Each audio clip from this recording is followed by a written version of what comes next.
What's going on, guys? It's your boy Elisha here, and welcome back to Go. This, as you know, is the show where we discuss everything in the world of football from the past week, and by we, of course, I mean myself, your boy, and you, the fabulous, marvelous, amazing people of the world of football, the fans, the global football family. Guys, as always, we got a whole lot to talk about this week, so without further ado, let's get right to the business.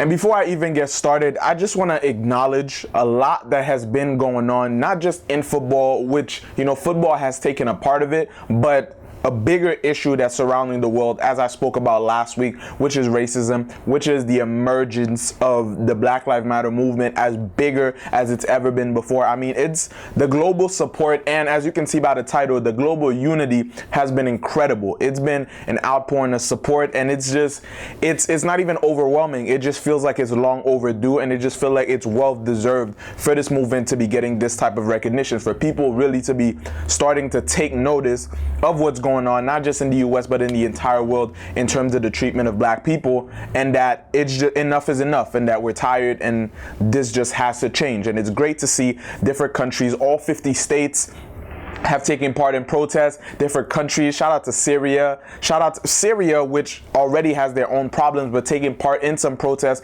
in support of not just George Floyd, but for the better treatment of black people. Shout out to France, coming out in big crowds. France really showing the rest of the world how it's done. Like, you would have thought they just won another World Cup. It was crazy, the amount of crowds, the amount of people that came out in support and protested in France. So big shout out to them, man. Everywhere else, whether it's Tokyo, South Korea, Berlin, London, really coming out strong. Over here in New York too, protests are still going on. We're still showing out in big numbers, and it's great to see. Some people are calling it the biggest civil rights movement of all times, and we can see why. I mean, 18 countries, all 50 states, and more as the week went by. Big platforms, especially in football, such as Bleacher Report, and even the MLS started speaking out. It took a while for Minnesota United FC to speak out against it, but they started using their platform a little bit more. MLS also encouraging different players and coaches such as Thierry Henry to really speak out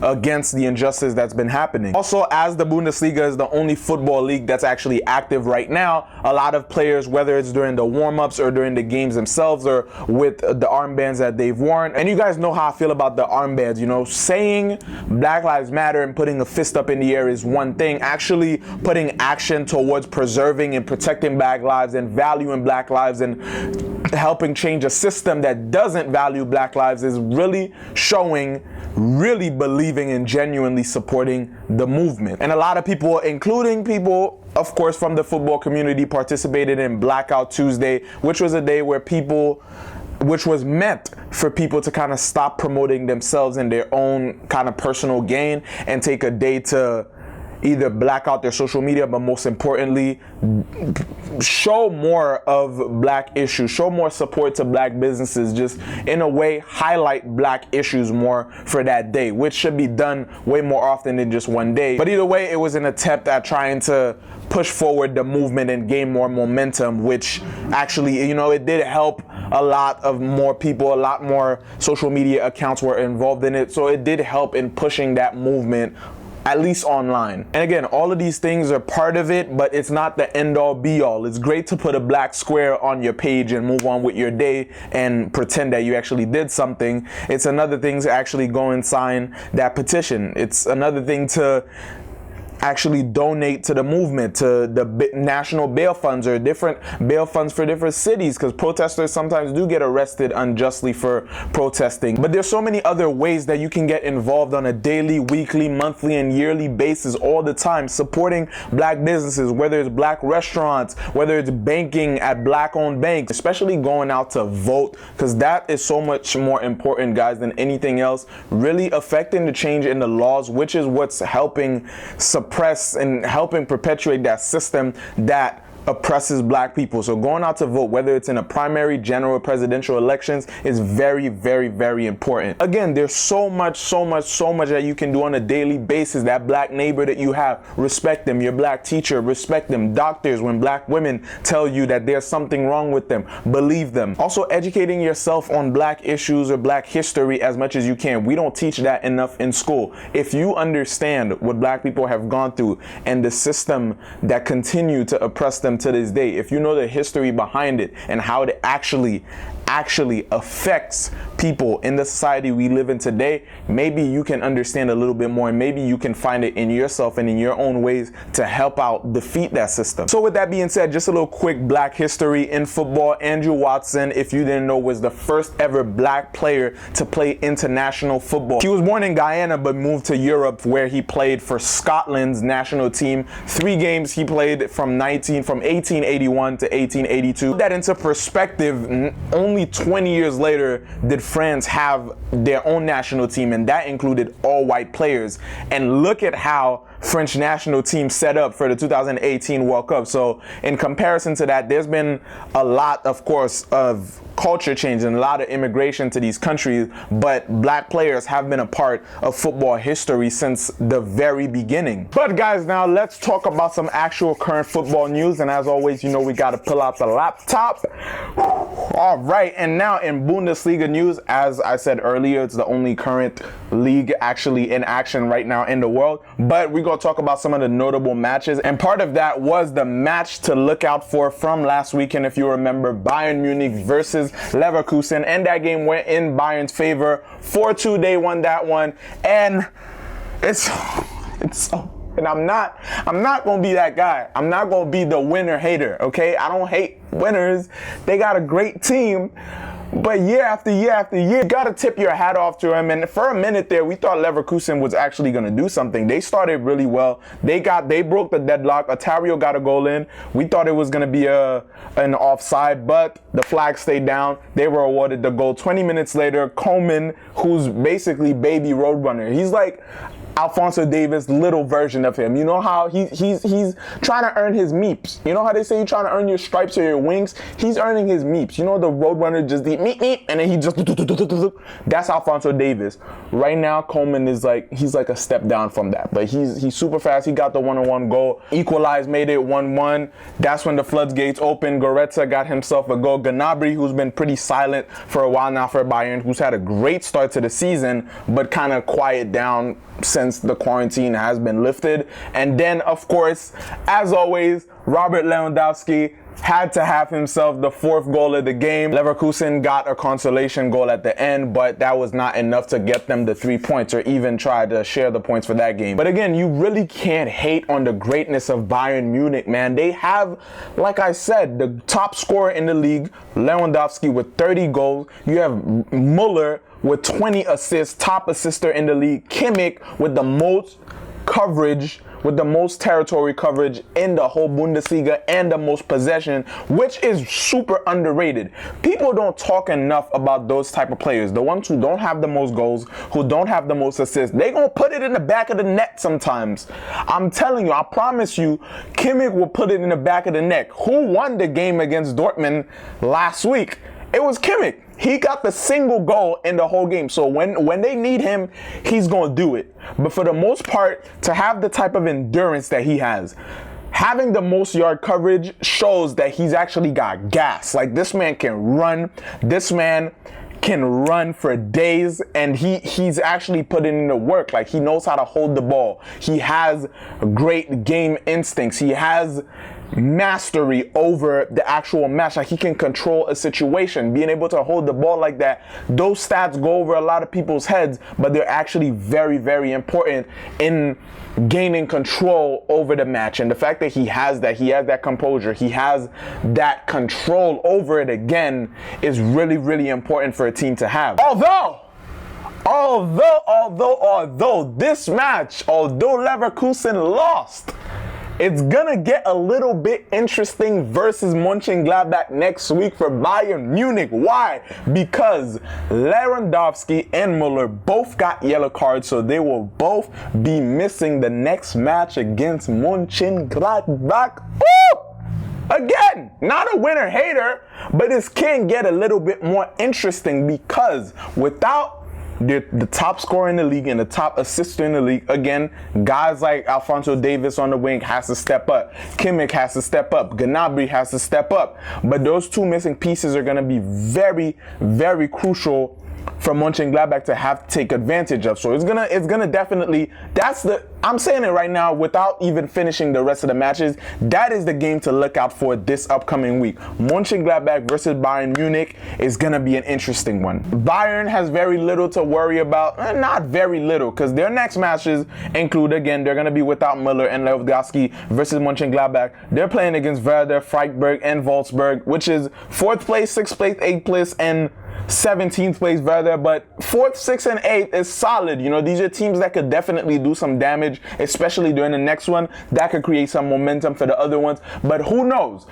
Although, if they win the next two, and whether or not Dortmund wins the rest 4 of the games of the season, which they have left, if Bayern wins these next 2, it's clipped, it's over, they win the league. So, if you're really rooting for Bayern to lose this, put every prayer, everything you have, all the energy you have into their next 2 matches, because it could make it or break it for them. But going on into their top contenders for the league right now, Dortmund played against Hertha. They won that game 1-0, and a goal from Emre Can solidified the 3 points for them. And it wasn't just Emre Can though. It's a great build-up from Jadon Sancho, man. That boy put those 2 defenders on skate. Like skirt,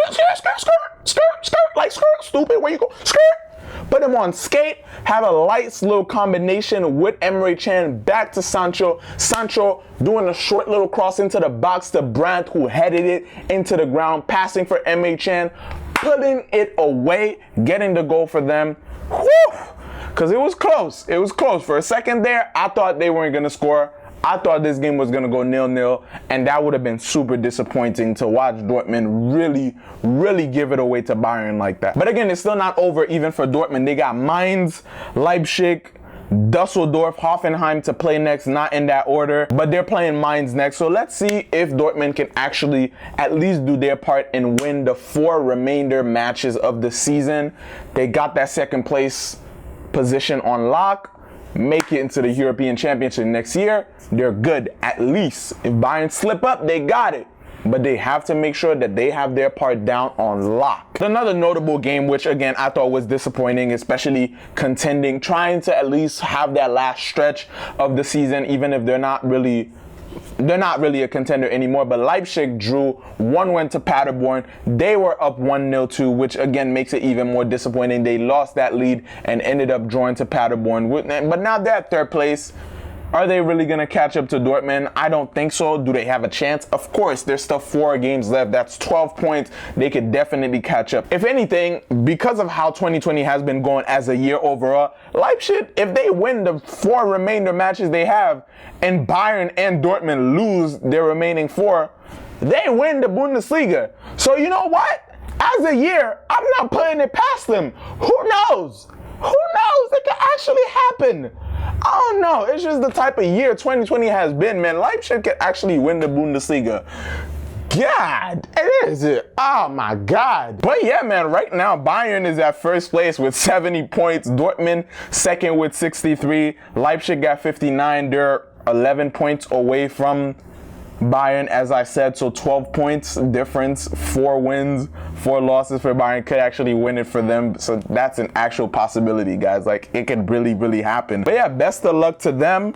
Other than that, like I said again, game to watch this upcoming week, Bayern Munich versus Mönchengladbach is going to be a very good one and could be a pivotal point in the ending of this Bundesliga season. So stay tuned. Oh, and also some big news coming out this weekend that Timo Werner could actually be, that actually the deal, they're saying the deal has been finalized with Chelsea, and that the whole speculations and the transfer rumors with him and Liverpool has been scratched off. So he might actually be an official Chelsea player. Like they're saying it's been finalized. But again, until the teams themselves announce, I highly recommend not trying to speculate too much on that. So when the teams announce it, if Chelsea announces that he's actually a player for them now officially, then we'll know for sure. But until then, it's just still a bit of rumor. But this upcoming week, guys, La Liga is coming back. Yes, Messi. I almost said Ronaldo. Yo, I forgot Ronaldo is really playing for Juventus. That's crazy. Yo, Ronaldo not playing for Real Madrid anymore. It's been some years, but I'm still thinking oh man. But yeah, Betis versus Sevilla is gonna get it kicked off, gonna get things going for La Liga coming out post-quarantine. Well, still in quarantine, just not a little more quarantine, just a little bit quarantine. Just a quarantine for everybody else, but quarantine not for the players. Also, Barcelona is going to play against Mallorca. It said that Suarez is coming off an injury and he's actually going to be there for their opening game post-quarantine. Real Madrid is also going to be playing against Eibar, and that should be a Real easy game for them.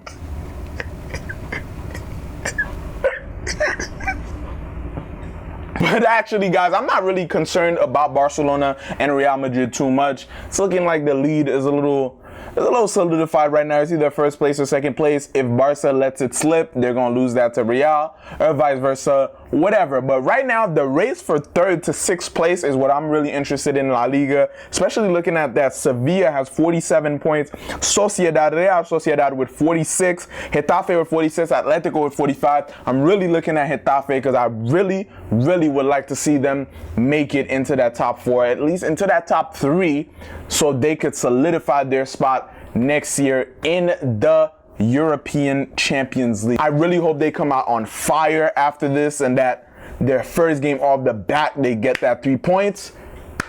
Let's see what happens, man. They can actually make this a really interesting season for La Liga, even if they're not contending for the actual championship, for the trophy. They can add some value into the rest of the season. But guys, that's pretty much going to be it for this week in football. Again, great support coming out of not just football, but the whole entire world in support of the Black Lives Matter movement. We hope to see much more display, not just in the Bundesliga. We're watching. The Premier League also had different people supporting the cause.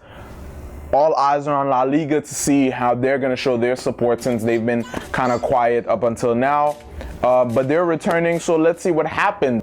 But also, don't forget to watch out for that Mönchengladbach Bayern Munich game. Very important. Other than that, make sure you like this video. Make sure you share it with your mommy, your daddy, your pappy, your granny, your pets, dogs, hamsters, snakes, sisters, cousins, nephews, husband. Also, make sure you check out the social media and the music, and also ways that you can educate yourself and help fight against racism. Real action steps down in the description. Comment whatever you want, thoughts, opinions, whatever, guys, and I will see you guys next time on Goal. Peace.